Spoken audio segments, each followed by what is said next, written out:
on October 22, 1962, informing the American public of the events that we know now as the Cuban Missile Crisis.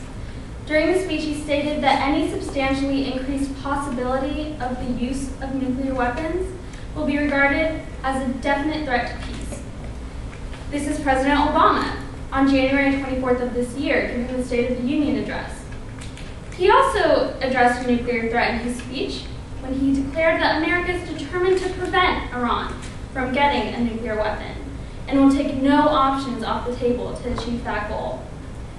The pictures of these two men say a lot about American foreign policy, about a critical event in history, and about a critical event unraveling today. The Iran nuclear conflict has foreign policymakers like President Obama and his advisors scrambling for options as we speak, and it should have us, the academic community, wondering where they're looking for options. But maybe the answer is not very far away from what these pictures portray. Maybe leaders should draw from both history and foreign policy research to inform their decisions. I know that many of you may ask me, Sarah E., well, doesn't this already happen? It's commonly thought that foreign policymakers look to the past and learn from it. While this may be true, as academic fields, history and foreign policy research do not overlap. And this is evident through the academic treatment of these subjects. Historiography is the study of history, and it is theory-based. Historians construct theories through which to study and analyze history. Foreign policy research, on the other hand, is a strategic analysis. It identifies key players and strategies to find the best option available. Here, we see a divide between the fields. One is dominated by theory, and the other by foreign policy strategy. A more balanced fusion of the two does not fully exist, and this is the gray area where I want to insert my argument. I want to argue today that foreign policymakers should turn to the study of history and foreign policy to examine foreign policy options in Iran. I want to prove this point in my presentation in the next three sections. First, I will examine the Iran nuclear crisis through the lens of foreign policy strategy. Then, I will examine the Cuban Missile Crisis through the theoretical lens of historiography. Finally, I will bring these lenses into focus with each other to form my own policy suggestions about Iran. Let's start with a brief on the Iran conflict. In 1979, an Islamic revolution headed by the Ayatollah Khomeini removed the Western-aligned government and implanted an Islamist fundamentalist regime that has since defied the international community. Today, this regime is led by Mahmoud Ahmadinejad, and the president is using the development of Iran's nuclear program to lead this defiance. In the past decade, Iran has developed a nuclear program secretly, and in 2002, these clandestine efforts were discovered. The international community has since been on high alert and has been hitting Iran with sanctions, a lot of sanctions.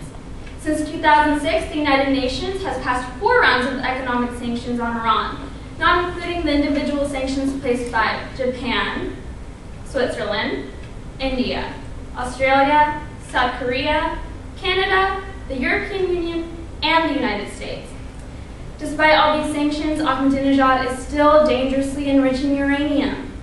Last month, the EU responded to Iran's increased enrichment by banning the sale of Iranian oil to EU countries.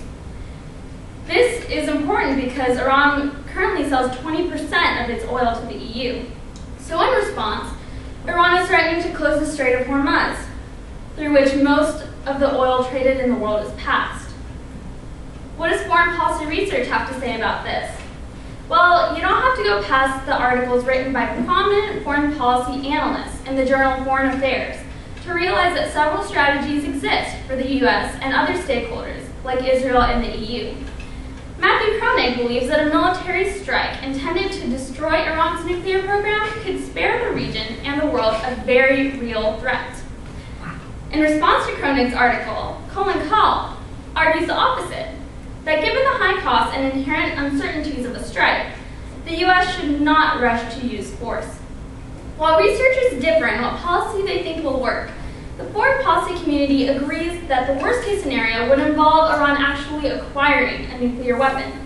So the common goal of any of these policies is to deter Iran from getting one. This is a question to be answered.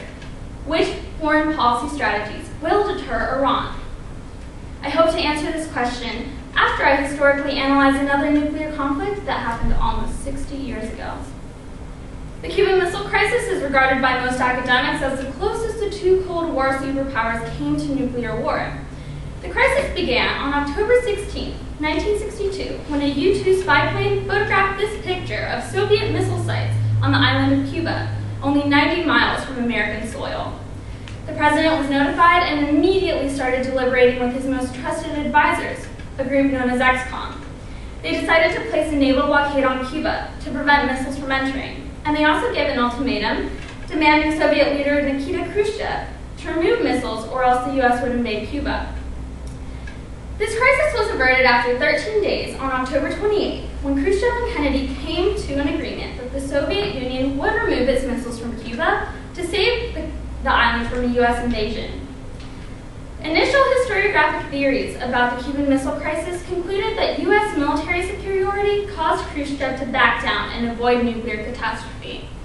The view held that these leaders were at a dangerous standoff, and that in the end, the Soviet Union cracked. Later theories, aided by the release of key information, created a more accurate view of this crisis. Nobody knew until several decades later that Khrushchev and Kennedy had an under-the-table negotiation. Kennedy secretly agreed to remove the U.S. missiles that they had in Turkey, as Khrushchev had requested during the crisis. This information completely changed the event's interpretation. Professors of history Len Scott and Steve Smith describe this interpretation most succinctly, positing that the Cuban Missile Crisis was not a crisis in which the U.S. was able to force the Soviet Union into submission, but rather, it was a crisis which illustrated mutual vulnerability and the desire by both sets of decision makers to avoid war at all costs. Now that I've touched on foreign policy research done in Iran and the historiography of the Cuban Missile Crisis, I want to apply what we learned from these studies and put these lenses into focus together to bring forth new policy options.